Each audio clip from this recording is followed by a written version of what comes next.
Hello, it's Tom Donald from the London Contemporary School of Piano in collaboration with Pianist Magazine. Today, we're going to explore an introduction to jazz harmony and an introduction to jazz piano concepts. And I'm going to show you some low-hanging fruit to get you started in playing and understanding more about jazz harmony and jazz improvisation. The first place to start when playing jazz harmony and understanding the jazz idiom in general is the blues. And I find with so many students that's the missing piece of the puzzle for them, as simple as that. The thing is, jazz is so rooted in the blues tradition, so understanding just a bit more about the blues musical language makes such a big difference. And if you're finding these videos as part of this video series for Pianist Magazine, if you're finding them helpful and they're helping your practice, please feel free to head on over to our website, contemporaryschoolofpiano.com, where you can get a free resources pack that assist many of these videos and also will assist your practice on many of these concepts that we're talking about. And you'll just have some lead sheets and PDF files that you can refer to help your practice in these concepts. Because a lot of this is not rocket science, it's just application of new ideas for your piano playing, which is quite exciting. So let's dig in and get started. So we're going to start with a simple blues improvisation exercise just to get ourselves rooted in that jazz tradition. And I'm going to start with something as simple as the minor blues scale. So this is a C minor blues scale. We have C, E flat, F, F sharp, G, B flat, and C. It's not really a scale, actually. A blues scale is more like a bunch of notes that create effect on top of an existing scale. So if a jazz composition is in a minor key, you would still use notes that are associated with that traditional minor scale, but you would add these notes on top of the C minor scale, in this case, to create effect. So you've had a chord progression that was working within a C minor scale, you could improvise a C minor blues over that and it fits beautifully. And the blues scale creates an effect. So here's a little simple improv exercise we're going to start with. We're just going to play these four notes: C, B flat, A flat, and then G. We're just going to loop those four notes over and over again. Yeah, it's a bit like Hit the Road, Jack. It's a bit like Feeling Good by Nina Simone. We're just going to get that left hand into a nice repetitive action. So we're not really thinking about the left hand. I mean, even just clicking on the right hand on the second and fourth beat of the bar. Or 1, 2, 3, 4, which is the way we feel the pulse in jazz. We feel the pulse on the second and fourth beat of the bar. We don't feel the pulse on the first and third beat of the bar. It's not like this: 1, 2, 3, 4. That's a little tense, right? We're more like 1, 2, 3, 4. See, it's those little changes and shifts to the musical language that really help our improvisation. So now in the right hand, I'm going to improvise on notes in the C minor blues scale.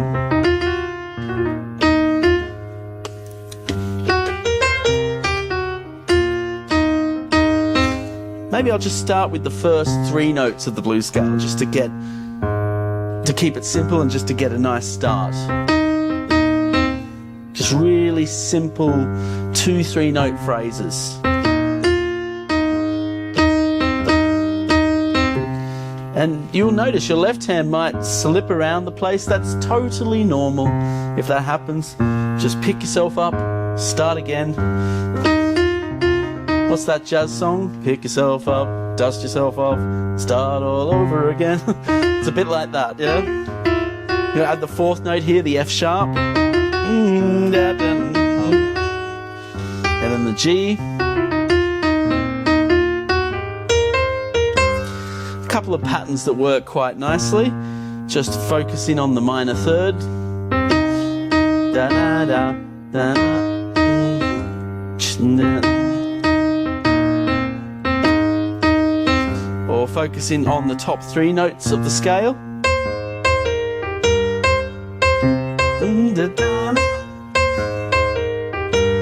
Or descending down the blues scale with a somewhat abrupt and syncopated rhythm. You notice this, the phrasing is quite abrupt. It's a bit like I'm trying to sound like a horn, not just a piano. And then this technique, I call this the gossip technique. I'm still only using notes in the C minor blues. The gossip technique is where I just sort of scramble a bunch of C minor blues notes really quickly and then leave a gap.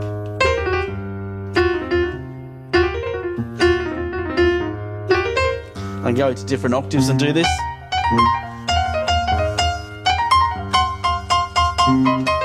Combining different notes from the blues scale is quite effective as well.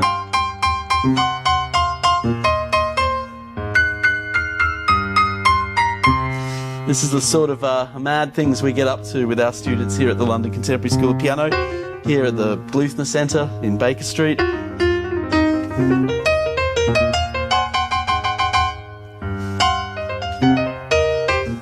It's a joyful exercise. So that's the minor blues. Now I'm going to show you the major blues scale, because a lot of people miss out on this, and it's really important to know this in the context of jazz language. So what is a major blues scale? It's a very, very important scale, by the way. It's built on the pentatonic scale. Now here's a question. Do you know that the pentatonic scale, the major pentatonic scale, it's amazing how this scale, which is one of the first scales of the human race, I mean, these were scales we were singing, you know, before there were any pianos or musical instruments that we could actually play these scales on. It's a very human scale, and it's a scale we've somewhat lost connection with. And all the major pentatonic scale is any major scale, let's say take C, and we remove the 4th note, that goes, and we remove the 7th note, that goes. So no tritone of F and B, and we get this very pure sound, this extremely pure bunch of notes.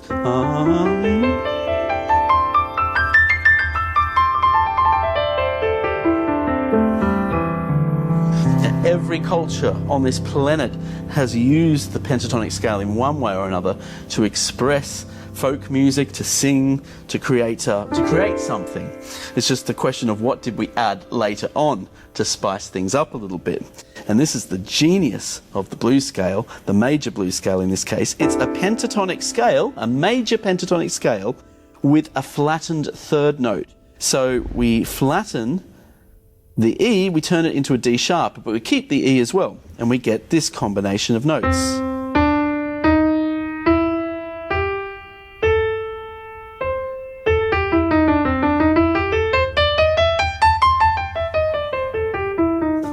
So for any jazz composition or jazz piece of music that is in a major key, so let's say we get a jazz piece that's in F major, we then apply the F major blues scale. So there's our F major pentatonic, flatten the 3rd, there's our F major blues scale. So let's say you had a jazz piece that was in F major, those notes would fit that piece potentially like a glove. In combination also with the minor blues scale. So they actually both work together really, really well. Often you hear a jazz pianist maybe going up on the major and down on the minor blues.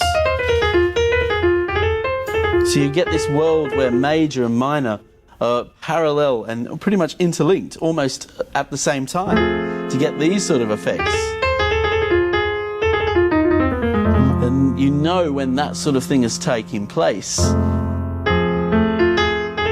you've entered a blues or jazz paradigm rather than a classical paradigm. I don't think this is the sort of thing Mozart would have done, despite improvising. There's one common language, is improvisation, but not this mixture of major and minor at a simultaneous level. Not until at least neoclassicism anyway. So if I just get a bunch of chords that have a nice jazz turnaround pattern like F major, D7, G7, C7, my F major blues scale fits it like a glove. But I can also add my F minor blues for a bit of extra dissonance and effect.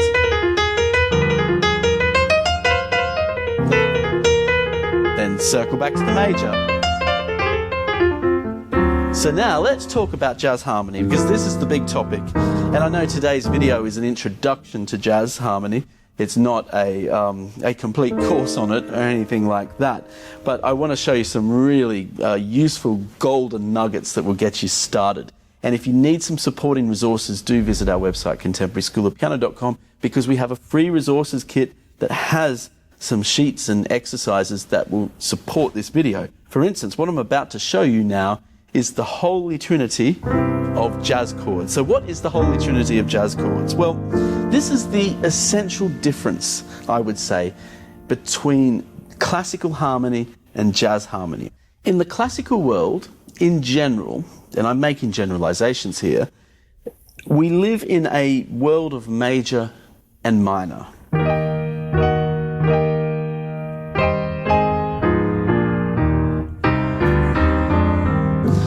So it's a world of major and minor dancing with each other.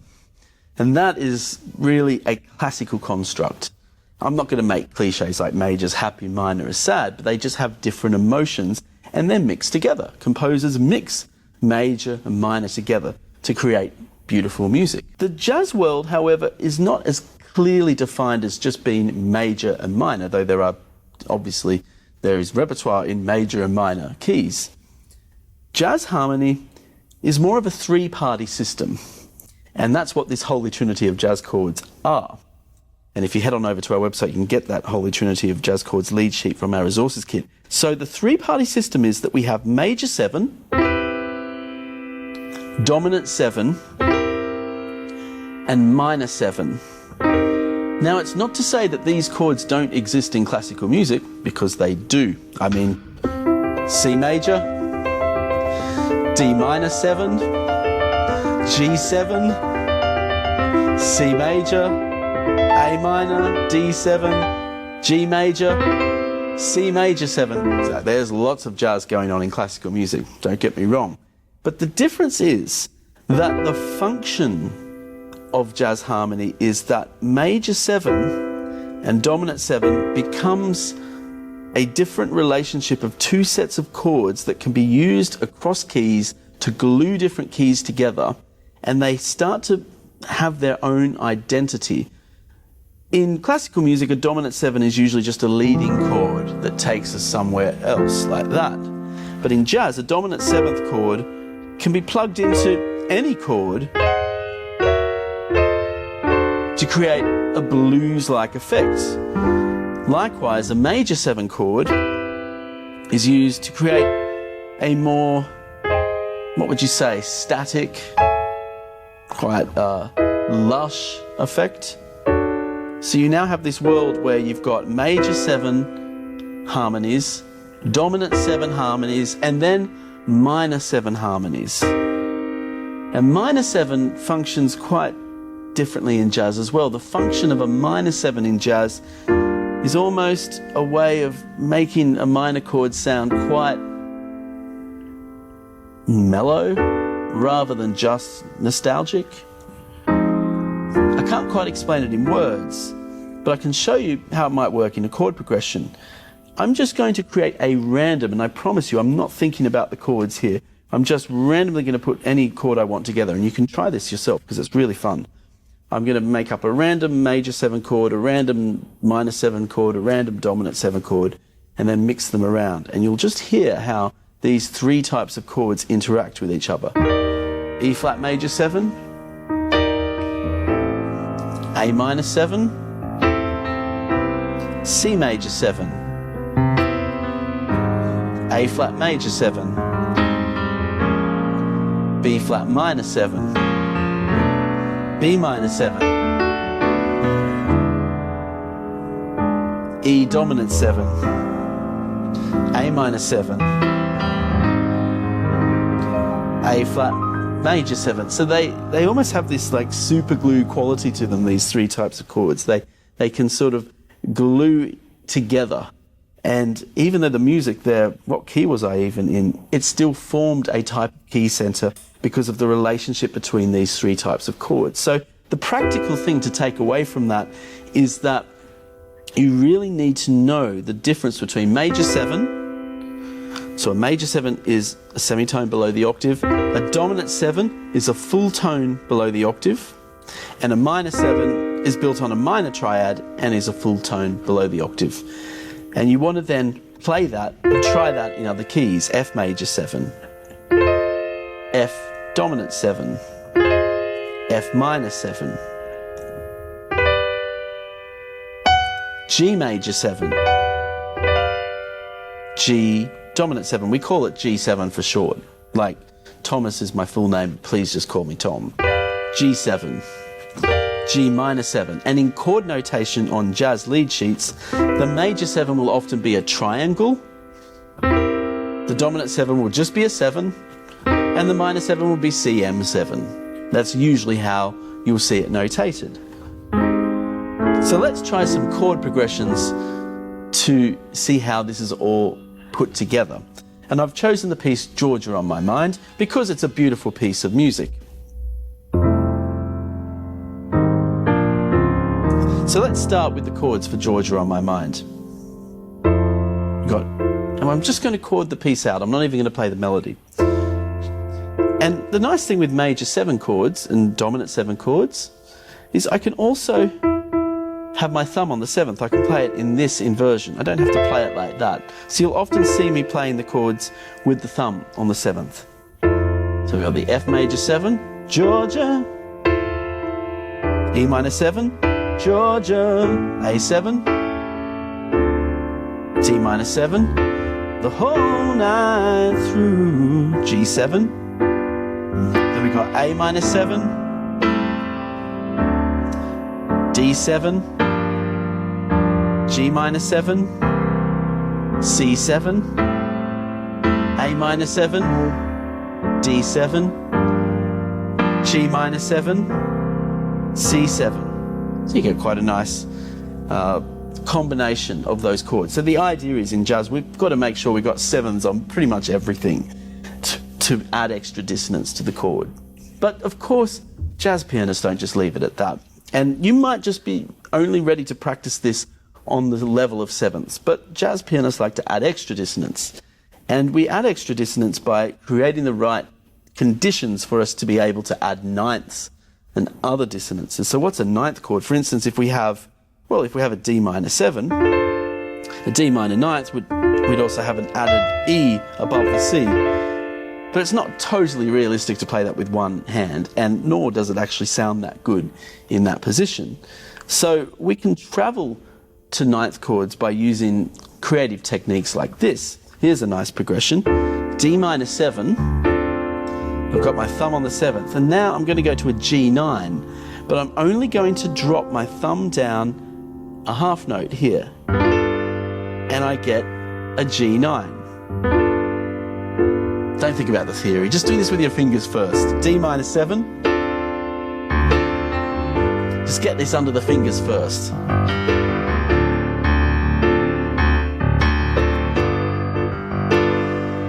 So I'm going D minor 7, G9.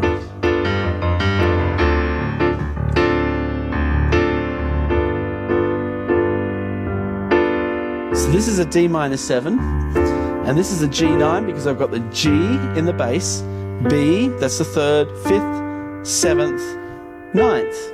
Pretty nice tidy move, isn't it, that one? So I'm going to add those types of moves to Georgia on My Mind now, and we get these sorts of effects. So we're building out the chord progression now. F major 7,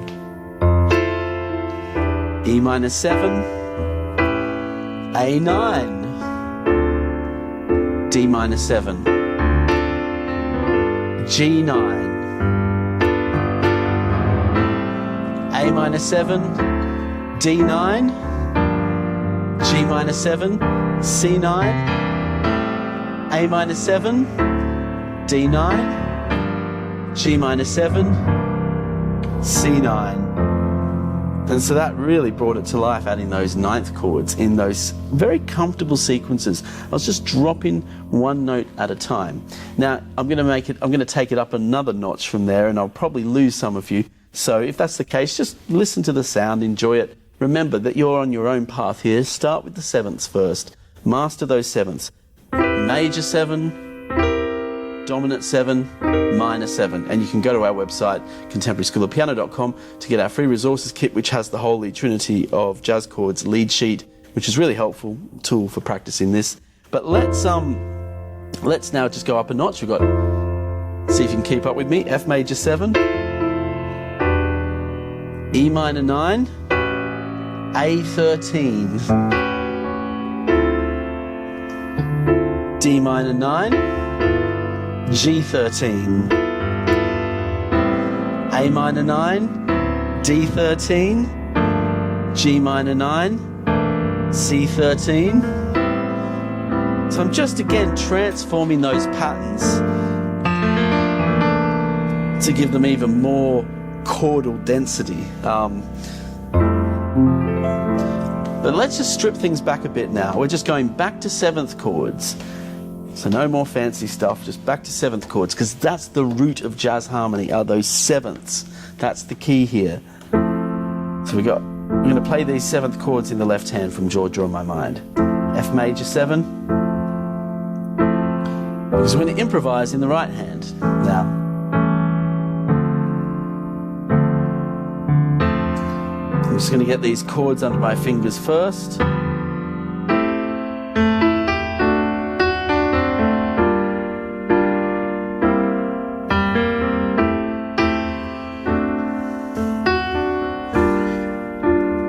So this is in the key of F major, this piece. So what scale fits in the key of F major if we're playing in a jazz or blues setting? And we've looked at these two scales today, the F major blues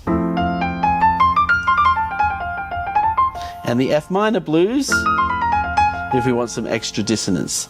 So we're going to be playing I'm going to be improvising 80% F major blues and 20% F minor blues, and you'll hear how the two work beautifully together as a melting pot with the chords in the left hand.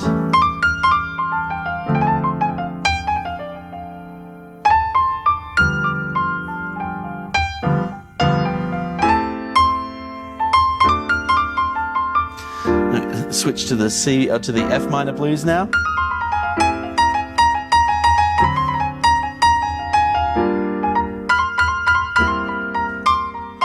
Back to the major again.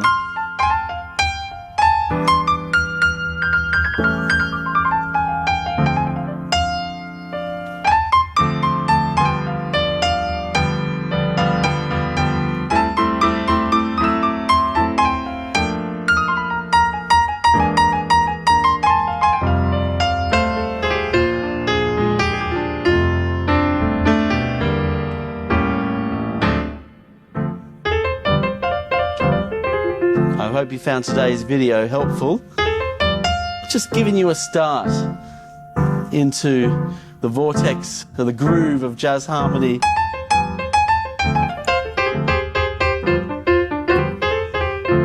And if you'd like to find out more about what it is we do at the London Contemporary School of Piano, we do far more than just jazz. We do all styles of music. We have a team of teachers that specialise in just about every imaginable genre of music there is.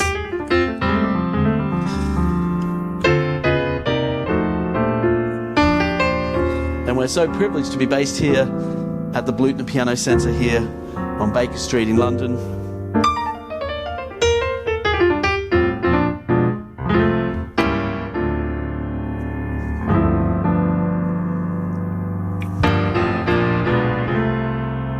So in the meantime, I've given you a lot of information today, probably too much. Just start with that step one, just improvising on that minor blues scale we started with. And I look forward to seeing you on the next video. Thank you.